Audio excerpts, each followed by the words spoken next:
Iraze Busoga nanti singo baserebu ngo bagase wona Kyabazinga. Kale Kyabazinga simanyi manyi. Shegera. Kati nze goli ko ngamba tuna muntu be yagwanga atongambe muntu ya Kyabazinga nina be president. Eshtegedde. Deni bankwate bulungi nga sinafuuka. Ebewe nabadira mada wa njabatu wale Iran.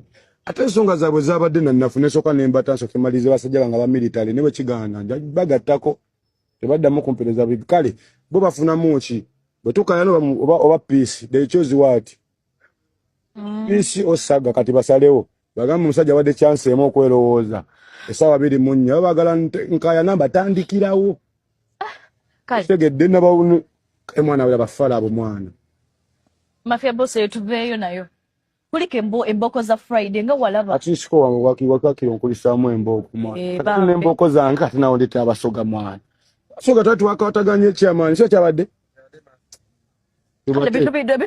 tubaleke ngasoga kiwani kimwana abasoga tubaleke kiboko za kuyisiza zitya one bali babadde basoga mwana boko za badenka no just chachoko kikulu just nebuza kwate mbozi kale tubate bigambo byowulidde abangi bye bayise ebyokuvoola ate era mukaddeke kamu n'okutyoboola ekitiibwa kya Busoga wamu n'abasoga okutwalira awamu byayogeddwa mwana mulenzi Patrick Mulwana oba goyinza okuba ng'oyita Alien Skin bwe yabadde akyaziddwa wali ku mukutu ogwa Sanyuka TV olunaku olw'eggulo ng'ennaku z'omwezi 3 March 2026 akawungeezi wabula ojja kujjukira nti Alien Skin sigwe gubadde omulundi ogusooka okubeera ng'avaayo n'ayogera obubi ku basoga ate era wamu n'obwa Kyabazinga bwa Busoga okutwaliza awamu kati nga YouTube channel eyagaliwo twebuuza nti oluvannyuma lw'ebigambo bino ebyayogeddwa Alien Skin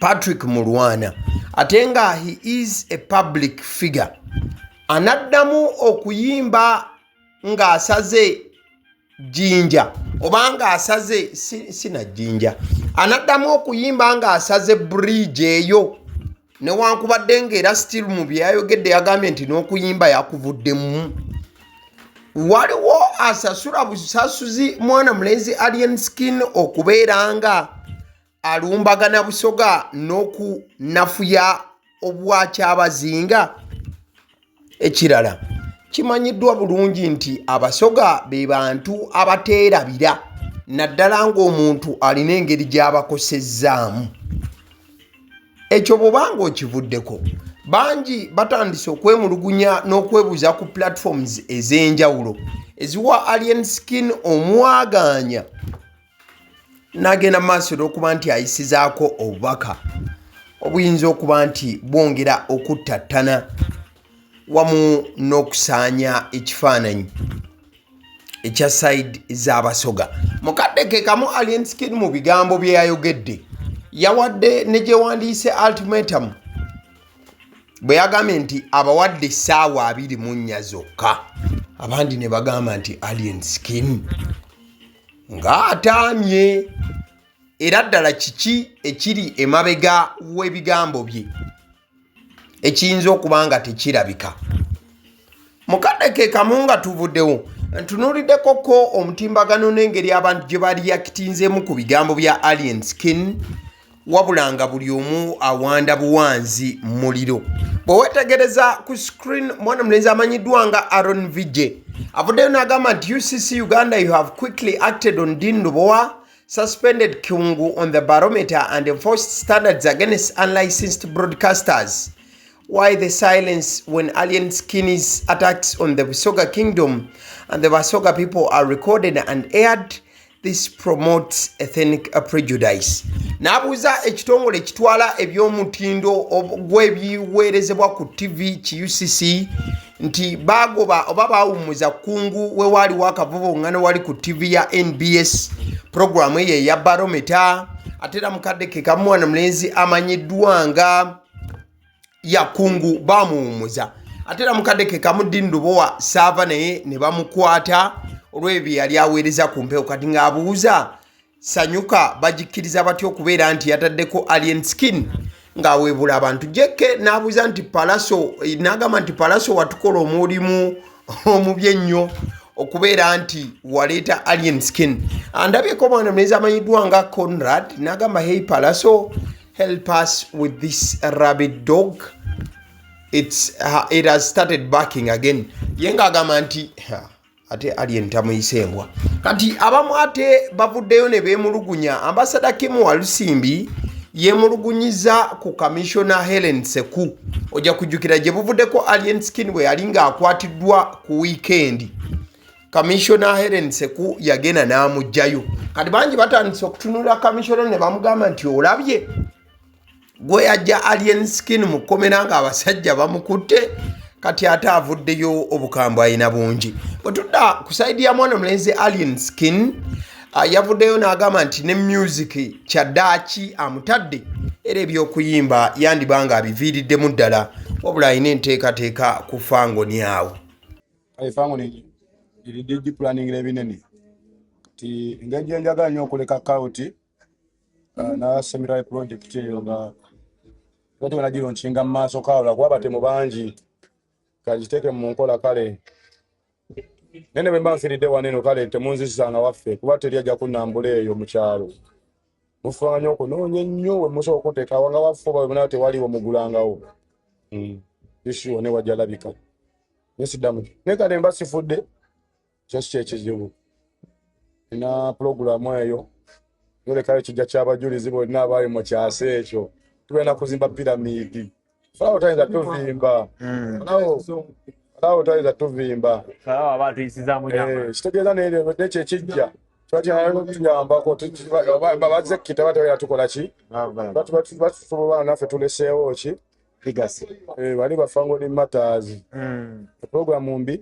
simbi era tugenda nateeka insurance ng'osobola okusevinga naffe nomanya nti no wali naye tula kweli fangoni we nabeerezo minze tomanya na programu zaye nga nzimaze zaba Elon Musk bingi nnyo ebijja wamma teri munnebaze nnyo okuba navudde mu ndongo musike mugambe thank you gambo bya alien skin. Akatambi kolaba kamwana mulenzi amanyiddwa nga MC Sturbbon.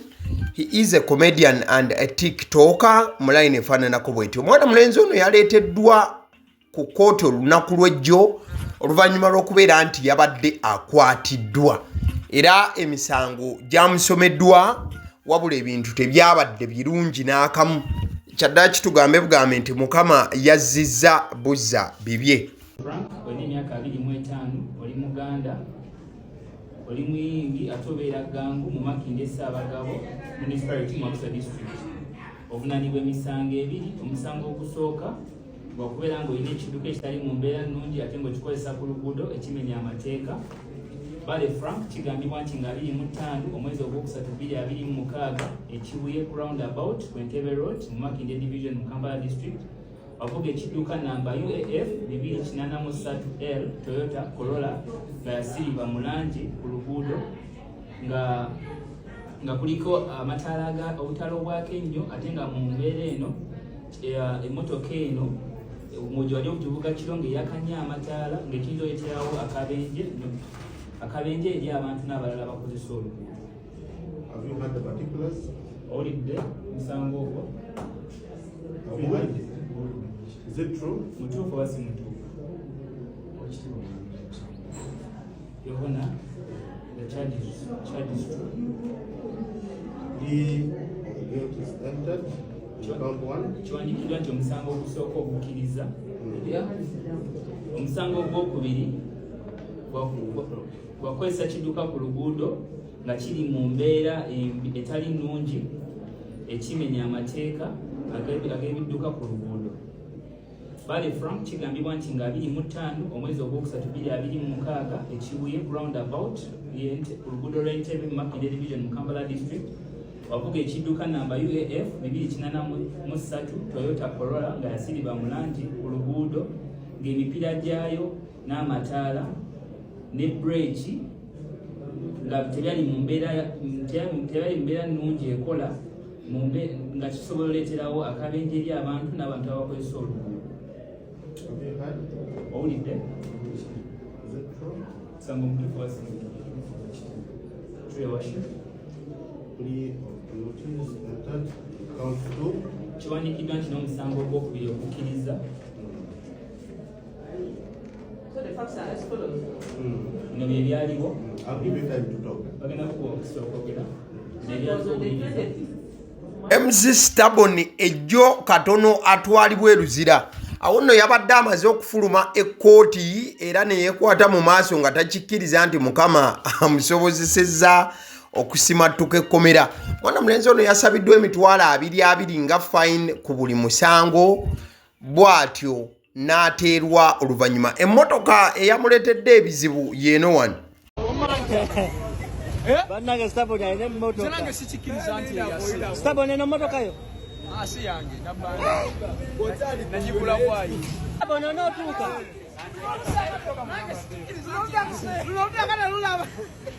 Sturbbon amata maama nnyabo. Mama nyabo.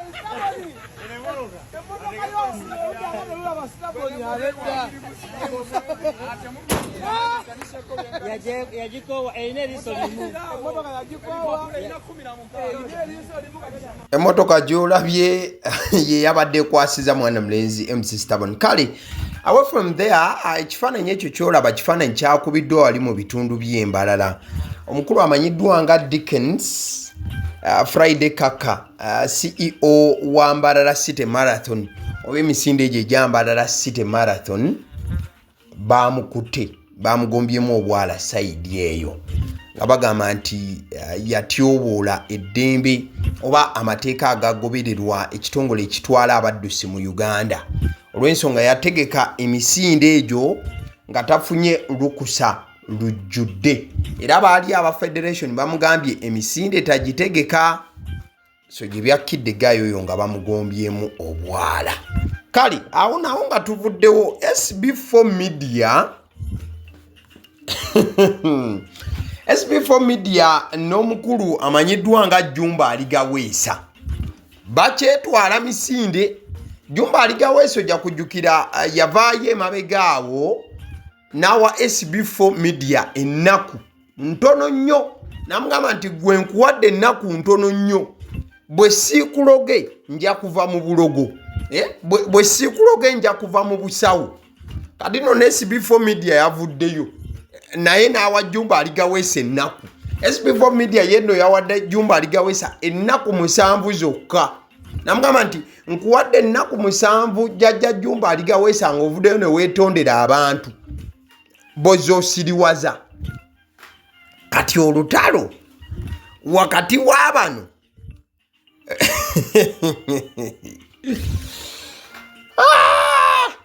kale katuveeyo kubeetwala olw'eddogo ffe tugende wa Mukama Katonda ne wa Yesu Kristu. Olunaku lwa Sunday yabadde Palm Sunday. Abantu baawuubya amatabi. Simanyi oba eyo gwe gy'obeera mwawuubya amatabi naye amatabi go gaawuubiddwa kitegeeza nti kati ssaawa yakweswanta tuwagala buwagazima nnyo. Kati waliwo bali abagamba abataatuyita ku Idi temugeza ne museebera ku Easter. N'aba Easter nga bagamba naffe ku Easter bwe tugimaliriza nammwe Idi eddako temujja. That is it for now. Kale mukulikireyo ddala bannaffe ku Palm Sunday era mwebale okuba nti mwakwasaganyiza ensonga. N'abatunda amatabi akasente ko baakanogedde ddala era bw'obanga oli mutembeeyi nga tewafunye ssente mu kusuubula na kutunda amatabi gw'omanyi wafiiriddwa. Kale nzikiriza nkutegeeze ku bannaffe aba Honey Bites bagamba nti bo omulimu gwe bakola gwa kukolera byakulya eby'abaana abadda ku masomero. Bwe tugamba abaana abadda ku masomero saabo bokka abadda ku masomero wabula n'ababeera ewaka balina package ey'ebyokulya eby'abaana mu line efaananako bwetyo. Gwe bakubire bukubizo bagambe njagala package y'ebyokulya by'abaana abali ku masomero oba abaana abalya ebyokulya. Balina ebyokulya yogera ku daddies, yogera ku binyeebwa, amawogola, yogera ku bagia, yogera ku cupcakes, yogera ku donuts. Osobola okubafuna ku 0709 787508 ate era mukadde ke kamu bw'oba oyagala ku pizza size yonna era namba yemu ate era mukadde ke kamu bakola ne cake eza buli mukolo babayita aba honey bites. Njagala n'okutegeeza ku bannaffe aba Alson Painters UG bano basiizi ba langi era nga balina obukugu mu kusiiga langi era bamanyi ne langi ki egenda ku kizimbe kyo era mu ruumu ki tebasobola kuddira langi yandigenze mu kisenge ate ne bagisiiga mu ddiiro ey'omu dining ne bagisiiga mu kinaabiro nedda. Alson Painters UG omulimu gw'okusiiga langi bagukugukira ddala basiiga ebizimbe okuviira ddala ku ruumu emu paka ku makalina gwe bakubira ebukubizo bagambe nti Alson Painters UG namaliriza okuzimba ekizimbe kyange. In fact ne bw'oba olina ekizimbe nga kikadde nga olaba langi yaakyo efaanana si bulungi, Alson Painters UG bazze kugonjoola ensonga eno. Bakubire ku 0705 1936 be bannaffe aba Alson Painters UG. Aba Sedi omusunsuzi lyerinnya eryange yenze aba Sedi omusunsuzi yenze atuula emabega w'omuzindaalo buli lunaku era ly'eddoboozi ly'owuliriza ku mukutu guno aba Sedi omusunsuzi ly'eddoboozi eryo era ng'omukutu kwoli gwe guno ogwagaliwo. Nagamba nti information yonna gy'olaba ku channel eno tetugattamu kintu kyonna ate tewali kye tutoolamu. Information nga bw'eba eyingiddewo ffe bwe tugikwata ne tugikuwa kati gwe omulabi n'osalawo ki ekyokukozesa information eyo. Kati kyogenda okukola mukwano gwange bw'oba omaliriza okulaba vidiyo eno likinga commentinga ki kyolowooza mukadde ke kamu subscribinga bw'oba nga omukutu guno oli mupya ate era mukadde ke kamu sharingira mikwano gyo girabe vidiyo eno ate ne videos endala ku mukutu guno. Agaliwo YouTube channel mwebale kutulaba.